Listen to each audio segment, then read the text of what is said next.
Assalamualaikum warahmatullahi wabarakatuh. Hari ni saya nak tunjukkan dengan kawan-kawan macam mana cara kita nak masukkan data LDP dalam sistem LDP kita, SPL KPM. Mula-mula kita pergi pada Google, lepas tu type je SPL KPM. Okay, klik sini, lepas tu kita pilih yang splkpm.moi.gov.my ni. Okay, dah klik, akan keluar paparan macam ni. Lepas tu klik pada modul individu SPL KPM. Okay, masukkan nombor IC dengan kata laluan. Tekan hantar dan akan keluar macam ni, tekan OK je. Okay, ini adalah paparan SPL KPM modul individu. Yang mana yang paling pertama sekali dekat bahagian menu ni, yang warna hitam ni, belah kiri. Kita ada utama, LDP terbuka, latihan dan sesi pembelajaran, pembelajaran kendiri, aktiviti lain, pelaporan, sijil, TNA dan aduan LDP.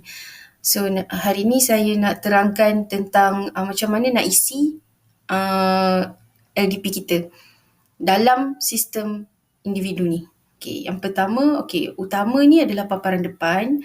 LDP terbuka ni adalah senarai tawaran LDP daripada KPM atau JPN atau mana-mana bahagian KPM. So kita boleh join, kalau rasa nak join LDP ni, kita boleh buat permohonan lah melalui senarai tawaran LDP terbuka ni. Ini contoh dia. Okay, kalau tekan tu adalah butiran yang perlu kita isi. Tekan dekat papar ni nanti, kita boleh uruskanlah permohonan kita di sini. Tekan pada maklumat, dia akan keluar apa kursus yang boleh kita join. Lepas tu macam mana nak buat permohonan tu, kita dah pilih, lepas tu kita simpan. Nanti kita boleh join. Lepas tu boleh cetak punya juga. Okay, lepas tu saya suka nak terangkan lagi. Okay, kalau nak kemas kini, tekan kemas kini permohonan je lah. Yang itu secara ringkas tentang senarai tawaran LDP terbuka. Yang paling penting kat sini saya nak kongsikan tentang latihan dan sesi pembelajaran. Okay, yang pertama kita ada senarai latihan luar KPM. Okay, kalau kita ada join program latihan-latihan di luar KPM, maksudnya badan-badan macam GLC, konsultan swasta, bolehlah kita buat penambahan di sini, tambah aktiviti. Tekan dekat tambah aktiviti ni, isikan maklumat detailsnya, lepas tu simpan. So nanti SULADAP akan dapat maklumat ni dan sokong. Baru dia akan masuk dalam sistem cikgu-cikgu semua. Lepas tu kita ada senarai latihan KPM. Okay, yang ini biasanya pihak penganjur akan masukkan, akan daftarkan. Tetapi ada juga yang berlaku penganjur tak daftar. Siapa penganjur tu? Semua yang berada di bawah KPM lah. Macam bahagian pengurusan SBP, PPD, JPN. Kalau mereka tak masukkan dan cikgu-cikgu nampak tak ada dalam senarai LDP yang cikgu dah join, cikgu boleh klik pada aduan LDP aduan LDP ni, nanti tambah senarai aduan, boleh buat aduan di sini, tambah aduan, lepas tu isikan aje lah. Okay, isikan apa yang maklumat yang telah cikgu-cikgu join lah. Nanti dia akan hantar, dia akan pergi pada pergi pada penganjur. Lepas tu kita pergi pada bimbingan dan pementoran. Okay, kalau ada join bimbingan dan pementoran, biasanya ketua yang masukkan. So ketua masukkan tu, ketua cuma perlu tambah aktiviti. Lepas tu masukkan semua maklumat yang berkaitan dengan bimbingan dan pementoran, terutamanya nombor kad pengenalan semua ahli serta surat panggilan lah. Okay.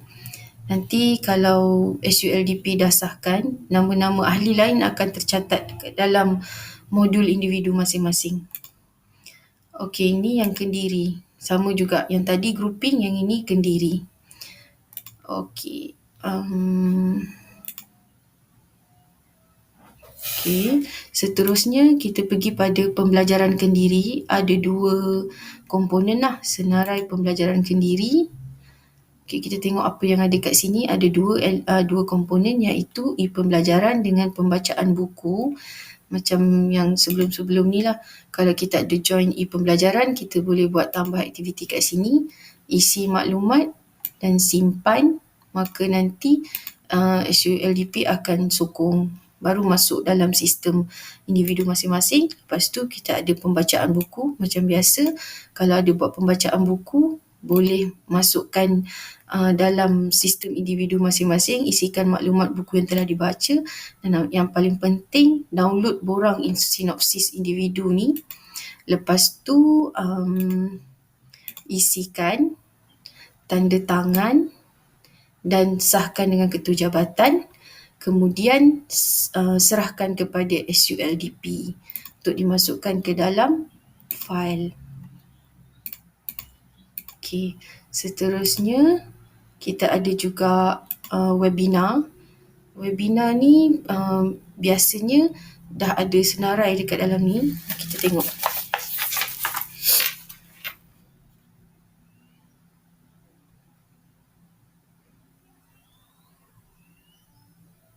Lambat.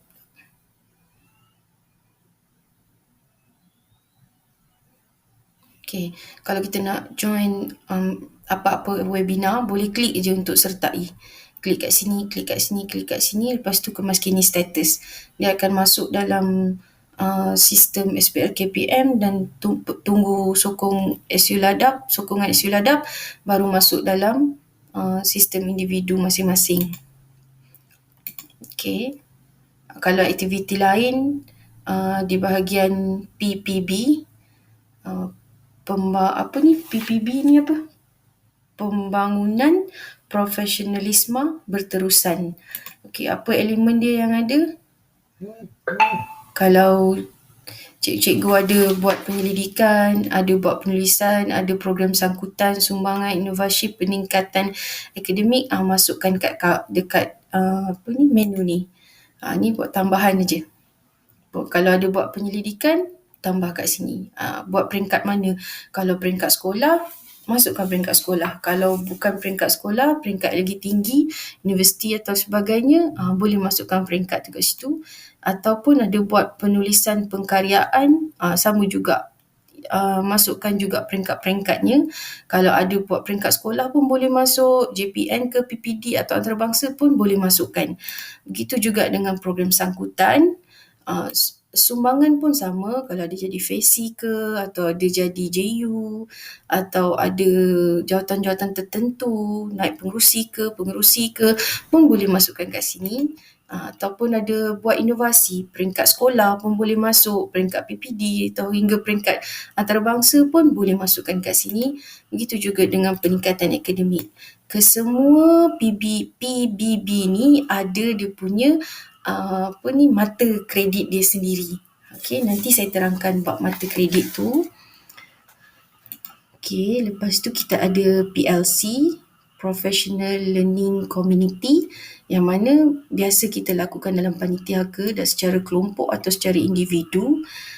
Boleh masukkan kat sini. Tambahkan PLC, cara dia lebih kurang sama dengan bimbingan dan pementoran lah.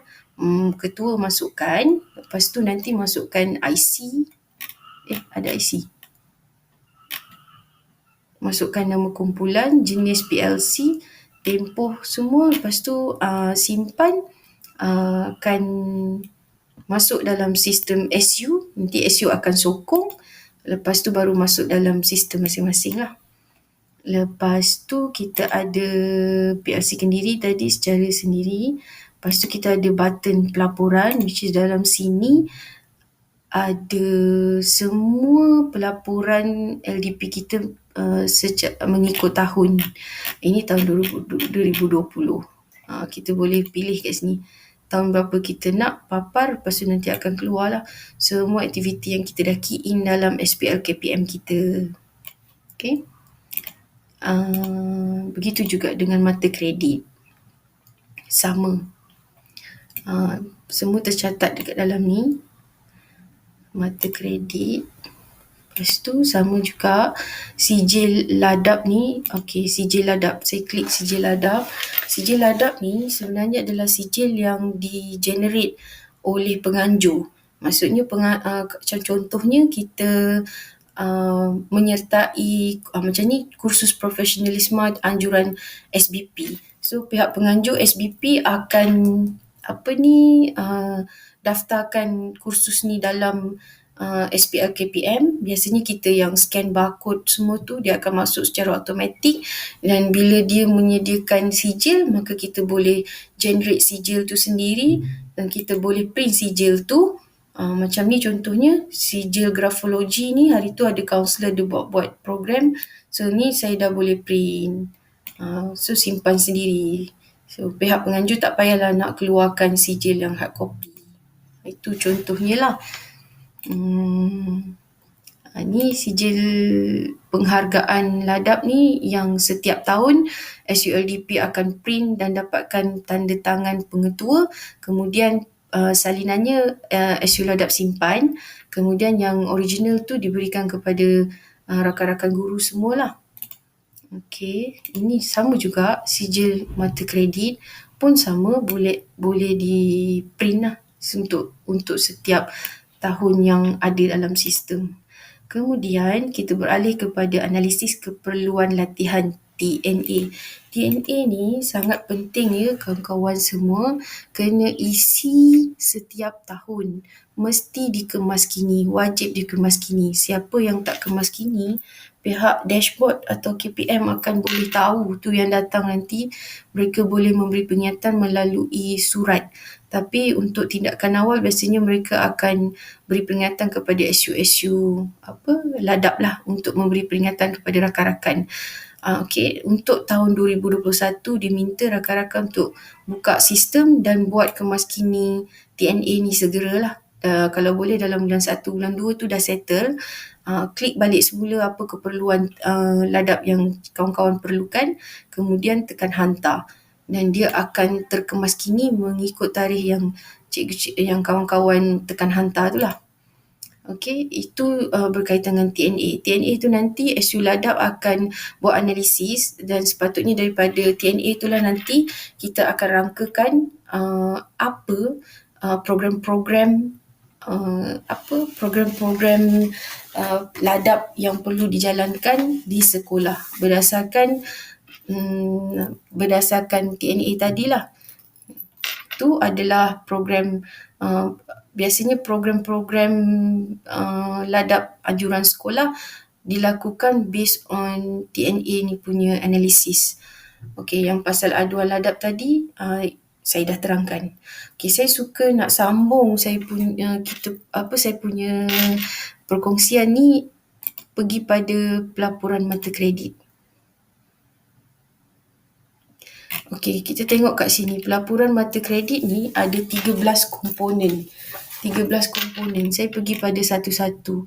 Yang komponen pertama, kursus, bengkel, seminar, kolokium, convention, simposium, forum, conference, klinik kaunseling ni merupakan kursus yang bersifat formal dan struktur merangkumi bengkel, seminar, convention, kolokium, forum, semua-semua tu. Jangka kursus ni tidak melebihi 3 bulan, dibaca bersama surat perkeliling bilangan 6 tahun 2005 atau mengikut ketetapan semasa.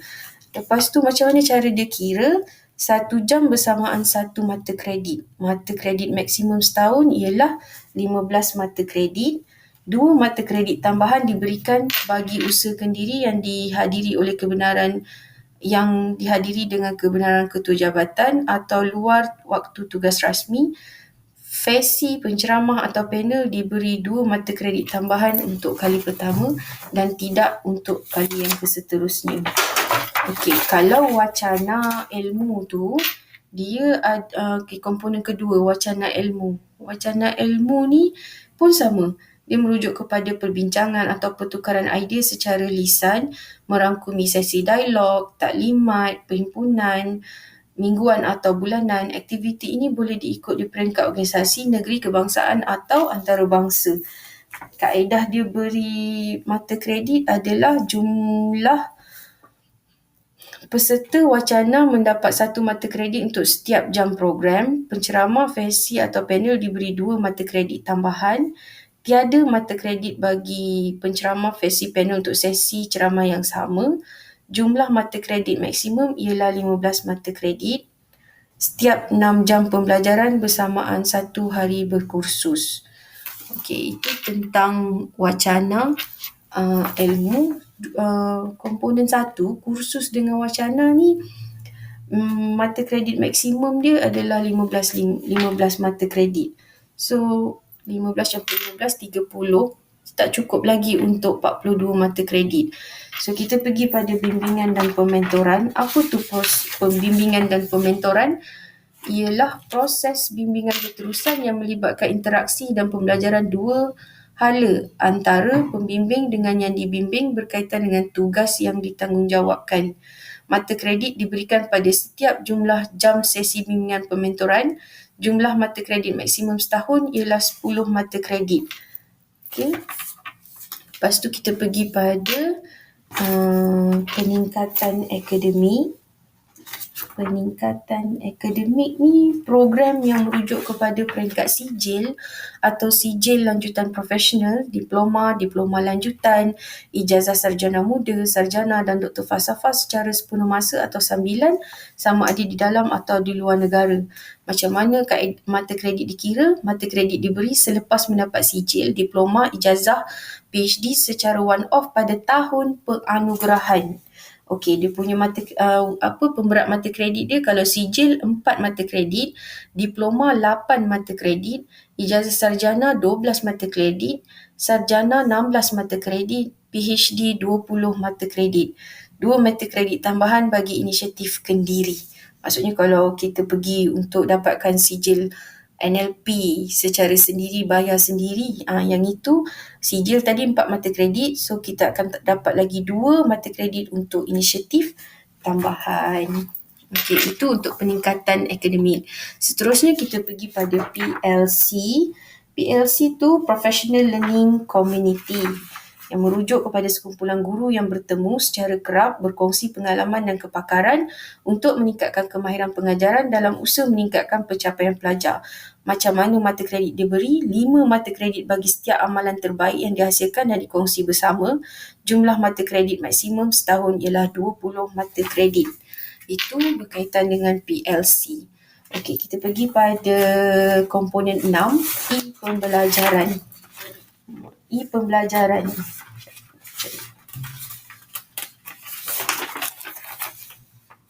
E-pembelajaran melibatkan penggunaan komputer atau komponen elektronik dan bahan pembelajaran melalui talian. Macam mana mata kredit diberikan? 1 mata kredit diberikan mengikut jumlah jam yang tercatat dalam sijil kehadiran, sijil penghargaan, surat akuan atau surat pengesahan. Bagi portal pembelajaran dalam talian yang tidak menyatakan jumlah jam berkursus, kiraan 6 jam diambil kira bagi satu kursus yang lengkap. Mata kredit maksimum setahun adalah 15 mata kredit. 2 mata kredit tambahan akan diberikan bagi setiap sumbangan video sendiri atau bahan ilmiah yang dibuat naik. Okey, untuk komponen ketujuh iaitu penyelidikan. Penyelidikan.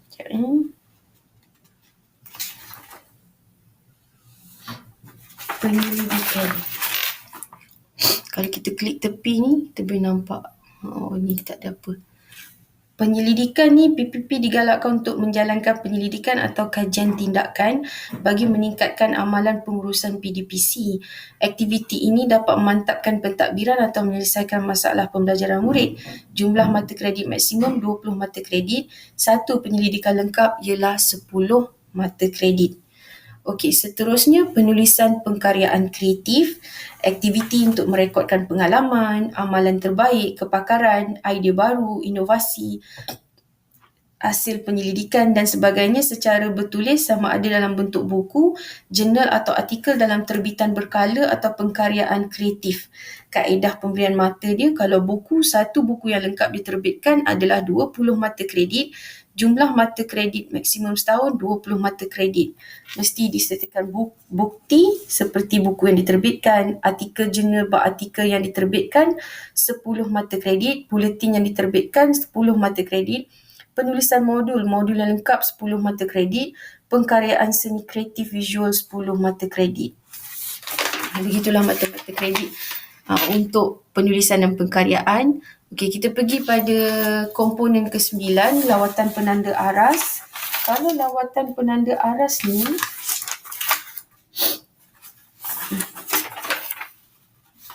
aktiviti penanda arasan ke organisasi yang dikenal pasti melaksanakan amalan terbaik berkaitan pelbagai perkara yang relevan untuk menambahbaikkan organisasi. Kaedah pemberian mata, 1 mata kredit bersamaan jumlah jam sesi lawatan di tempat lawatan tersebut. Mata kredit maksimum ialah 10 mata kredit, 2 mata kredit tambahan untuk ketua pasukan. Itu untuk benchmarking.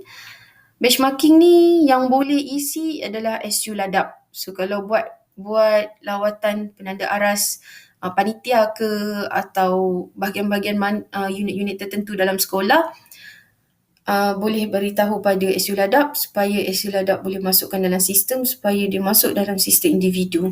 Okey, kita pergi ke seterusnya iaitu pembacaan buku. Pembacaan buku ni kaedah pemberian mata dia, satu pembacaan buku ialah 6 mata kredit. Jumlah mata kredit maksimum setahun ialah 20 mata kredit. Bukti pelaksanaan, pembentangan atau ulasan buku dan pengesahan atau perakuan oleh ketua jabatan. Okey, seterusnya kita pergi pada program sangkutan di luar KPM. Program sangkutan di luar KPM.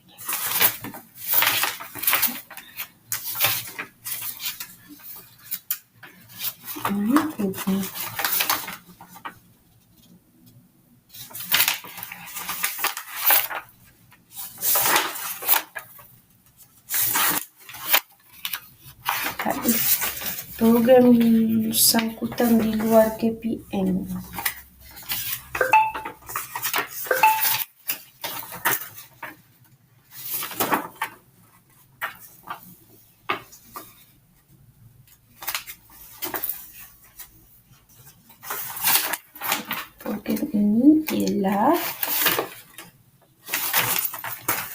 Program sangkutan ini boleh melibatkan bidang kerja masing-masing atau luar tugas rasmi tanpa mengira bidang kerja yang khusus. Kaedah pemberian mata, 1 program sangkutan ialah 5 mata kredit.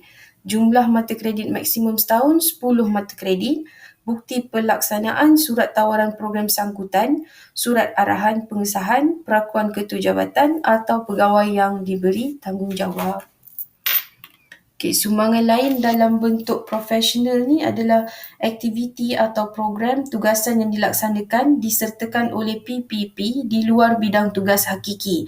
Semua program dan aktiviti perlu mendapat kebenaran ketua jabatan dan tidak bertentangan dengan dasar kerajaan, peraturan serta perintah am.